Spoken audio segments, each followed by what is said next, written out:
You're listening to the Shipyard Cat Podcast, the unofficial SAFC podcast for fans everywhere. Hello and welcome back to another episode of the pod. First of all, I'm very sorry I have to bring this one to us all today. We got beat 5-0 at home against Nottingham Forest. As we can all imagine, that isn't the best of readings or listening to. But to digress it all and talk about it, we have Kev and we've got Robin. Robin, thankfully you didn't have to make the journey this week. How are you feeling? Well, yeah, I'm mightily relieved that my day off to make it up got rejected and I had to watch it from TV. Because if I'd travelled all the way up for that, I would have been a little bit more hacked off than what I already was. And Kev, what about yourself? How are you feeling? Yeah, I've got to agree with Robin on that one. I'd have been fuming if I'd have travelled a distance to go and watch that. Like fans that live local were fuming enough. Yeah. If you'd have spent a day travelling to get to that, you'd have been raging. Well, more, yeah, I'm lost for words. I know tempers were pretty high for a lot of people last night. Social media was not a good place to be. And the ground didn't appear to be a good place to be either. I think I counted 2 or 3 people that kept trying to get to the dugout to have a go. Like the absolute head loss, really. I mean, look, every team has one match a season where you get an absolute thumping and you go, oh, that hurt. It just happened to be at the minute, obviously, we're living in this kind of weird reality of being a mid-table Prem side that could, be in the European places. Yeah. And I think the fans have got that kind of in their heads now that they want Europe, even though we still need to remember this time last year we were heading to the playoffs. Do you know what I mean? It's been a mad year for the club and the mad year for the fan base. But the problem is when you get thumped 5-0, it hurts. You got to think, it happens. There are games this season in the league where teams that were expecting the result have had a thumping. Yeah. I suppose what hurt more, it was at home. Yeah.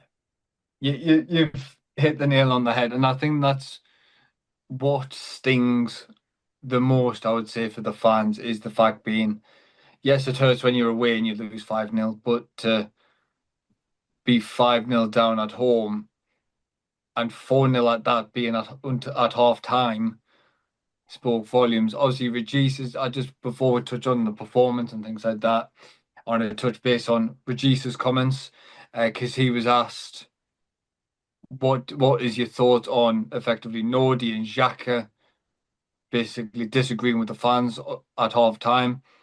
He went, tempers flare, people get upset. It's the nature of the game. Basically, don't make a mole out of a mountain out of a molehill in that circumstance. And then Enzo was asked, so how do you think your European chances are? He was like, well, we can't talk Europe when we're nowhere near it.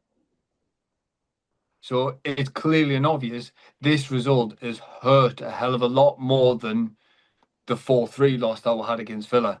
Because obviously they took a lot of pointers out of that. So this is where we can achieve greatness.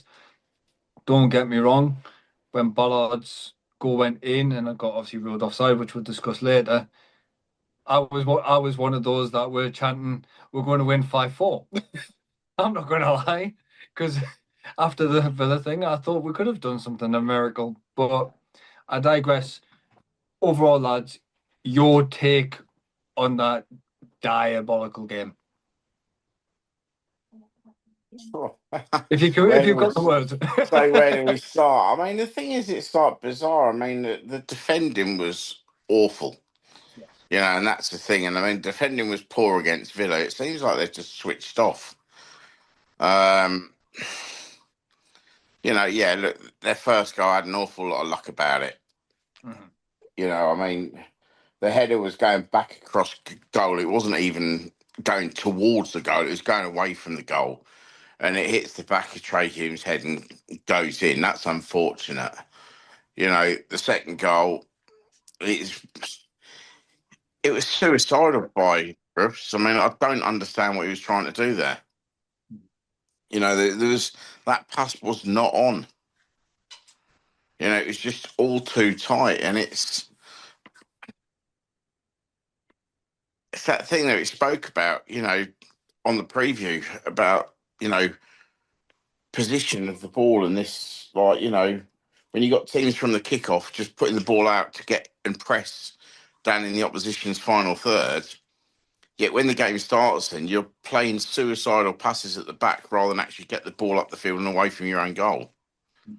And after that, I mean, you could see the heads had just gone. You know, it was absolutely awful. I mean, yeah, I mean, obviously, Ballard's goal wasn't offside, Adam. It was ruled out for a foul on the keeper. That's what. Which, personally, I think it's one of those that when you look at it on the TV screen and slow down on VAR like they do, it looked worse than what it is. I mean, the thing is, Nordy won the ball and he just slid into the keeper. That was it. It wasn't a deliberate foul.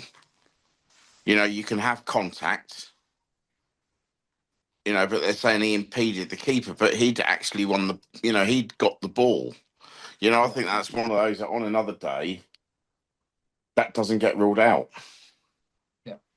But, I think that was the final straw for the players because it seemed like there was just a severe lack of effort. But you've got to, maybe before I let Kev, you got to question why or what's going through the mind of, Hertrauder and Maenda and the like, that they're not even getting a chance to play. Mm-hmm. And just before Kev jumps in, I said to you guys in the chat, did I not, that watch it happen again in the Premier League today and it'll be allowed. Lo and behold, it did happen in the Fulham game and it got ruled out. So I was like, I called the tackle would happen again, but it was disallowed just like that. But it's one of them. Kev, obviously 4-0 down, half time. Your take, mate. Yeah, we just weren't at the party. Every pass from, I think for the first 10-ish minutes we were good, maybe the first 15. But then after that, we looked like we were the ones that were in a relegation battle, and they looked like the side that was sitting mid-table. They had everything about them. I've watched the highlights today, and trust me, you don't want to do that to yourself. But I thought, now we've all calmed down a little bit. I was like, I'll just watch it. The extended highlights are on YouTube. I'll have a watch of them. And everything we did was a yard off. The passes were all either too hard or not hard enough, or they were just intercepted. And for me, it was just stupidity. It was a sheer lack of concentration. It was like the lads had done heavy intensity training all week, including this morning, as in Friday morning, for the afternoon game. It just, they look lost. They absolutely look lost. And look, if we are dreaming of Europe,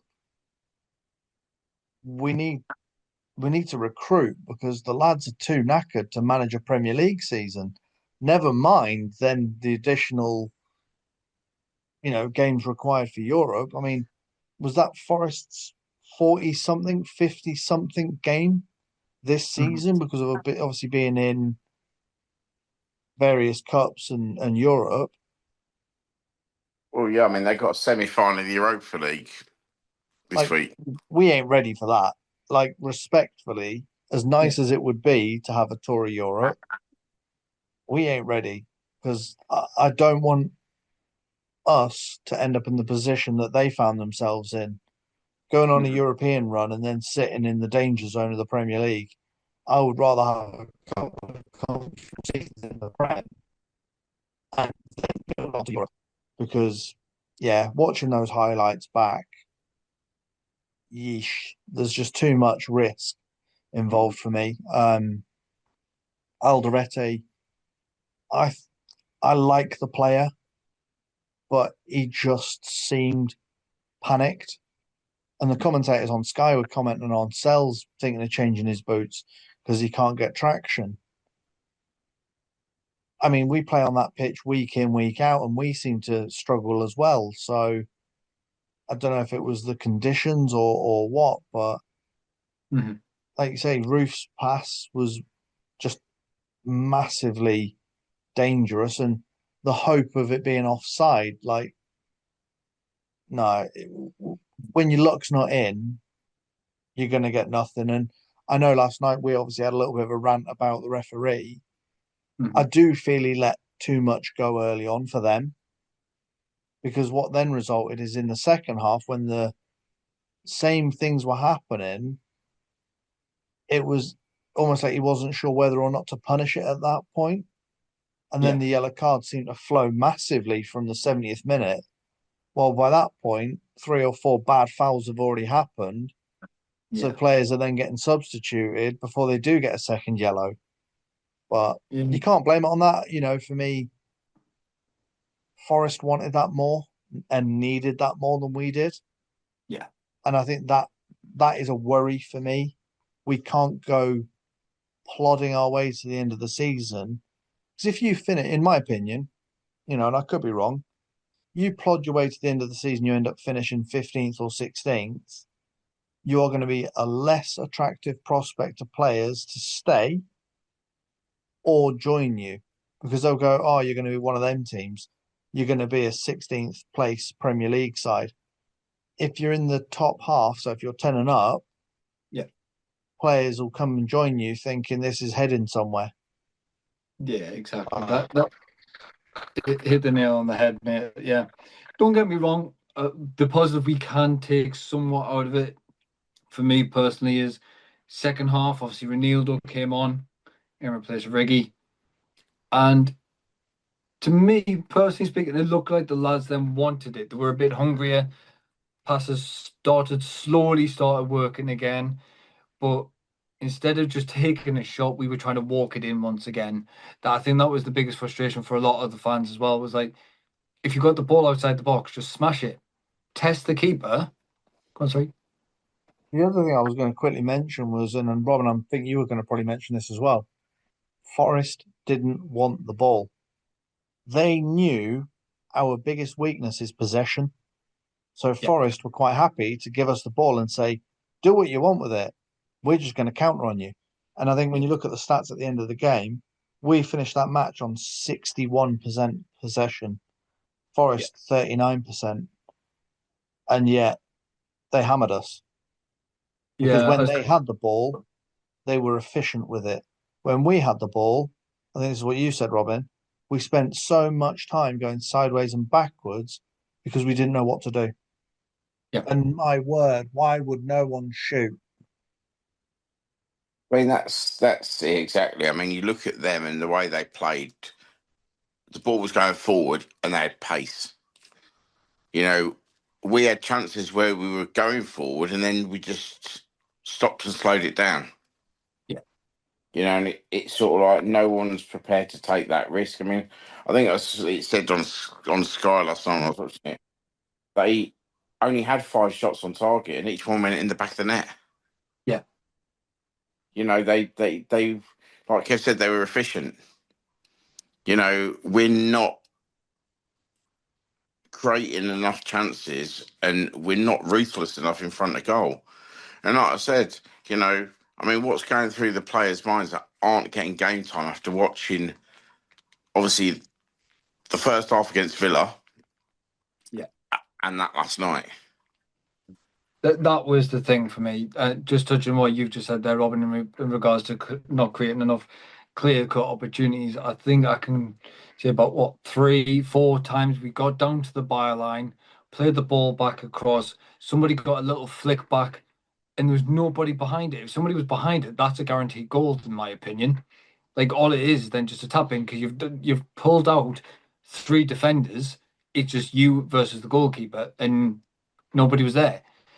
It's just very bizarre for me. And then that's it. I'll give credit where credit's due. The lads did look like they wanted to fight the second half and try and set a precedent or try and get a goal back. Obviously, we did, as you've mentioned there as well, we did get the goal back, but then obviously it was ruled out for the foul on Sells.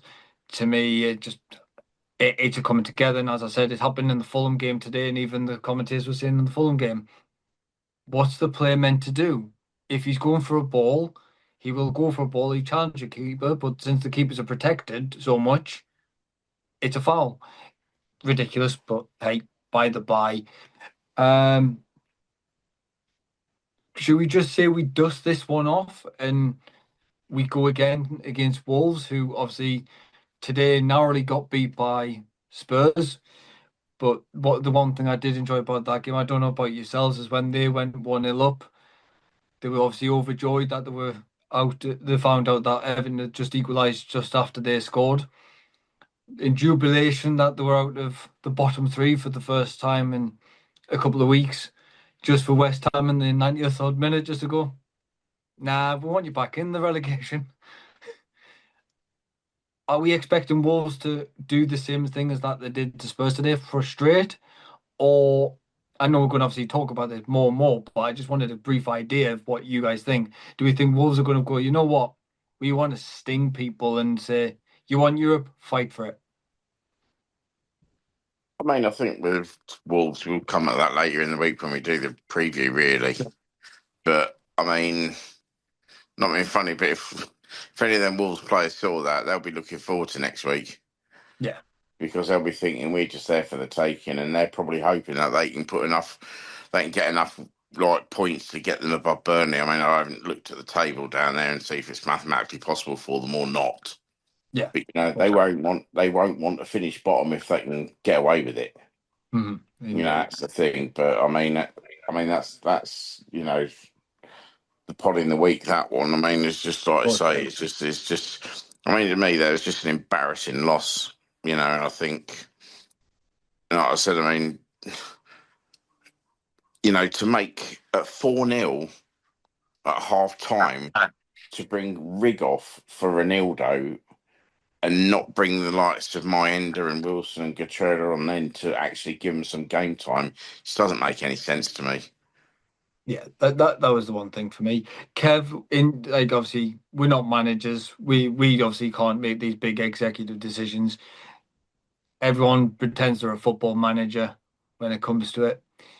Your thoughts? Would you have kept Riggy on because Riggy was trying his best? Obviously, he was getting obviously run ragged on the wing. Would you have said kept him going for a little bit more? Would you have said right, throw Isidore on the wing, my end on? It depends why he got pulled off. Was he feeling something, or was it just the fact he was absolutely being tortured? And Regis thought it's not fair to leave him out there because he's not learning anything by being tortured. Yeah.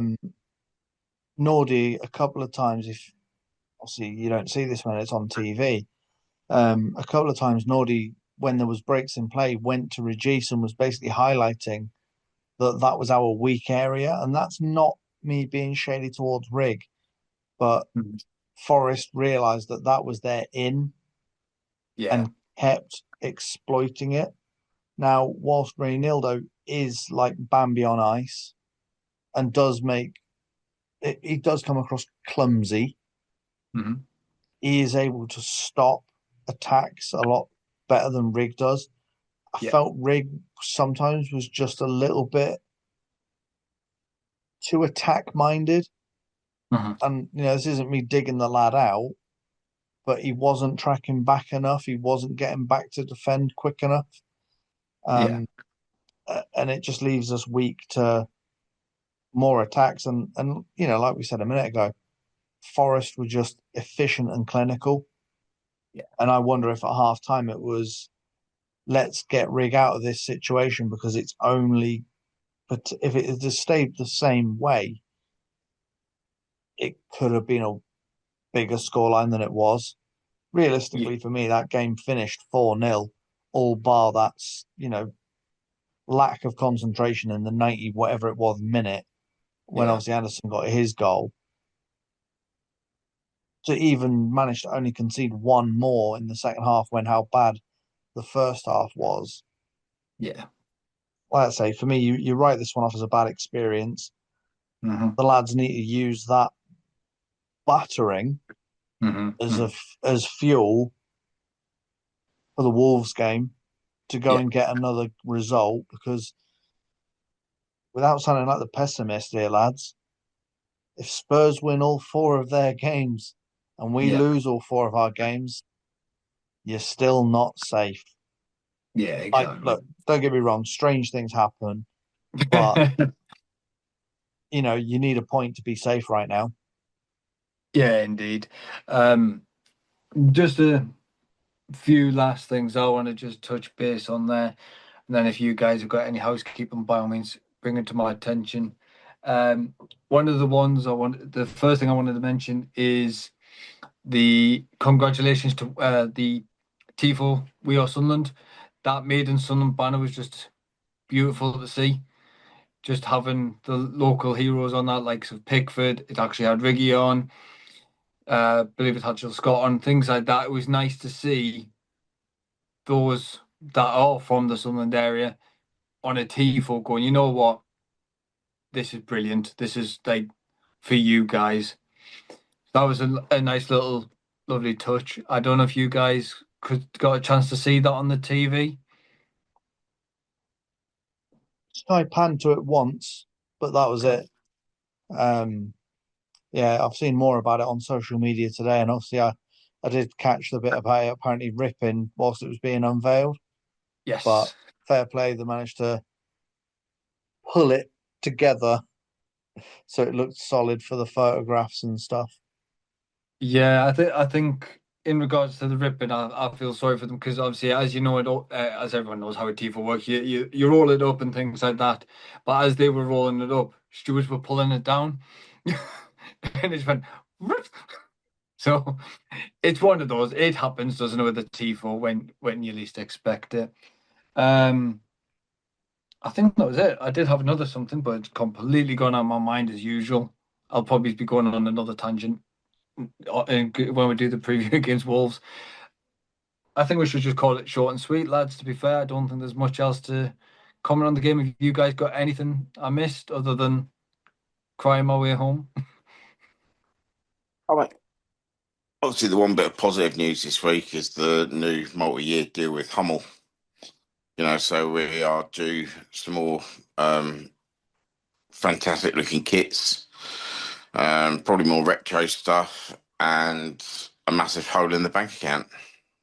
Indeed. I was going to say, how's that positive? Positive to look at, but a negative bank balance. Yeah, we're going to look good, aren't we? We'll just get Robin to buy them as the wedding present for me. But no, lads, pleasure as always. I know it's not the nicest of ones to do after a drubbing like that. Brings back horrible memories when we had to cover the 6-0 loss against Bolton, but it's not as bad as that. It was one less. Some positives. But no, lads, thanks very much for joining me. Robin, thank you as ever for joining me. No, cheers, Adam. Thanks for having us on, mate. And Kev, thank you for joining me as well. Yeah, not a problem at all, mate. I just want to say congratulations for hosting probably the worst loss we'll have. I know. Touch and go. Touch and go. That's 2 losses this season, people. 2 losses I've covered. Next one, I'm going to be out the country. It can be arranged. Perfect, lads. But everyone else, thank you for listening in. Once again, it's not the best, but as ever, we'll see you on the next one.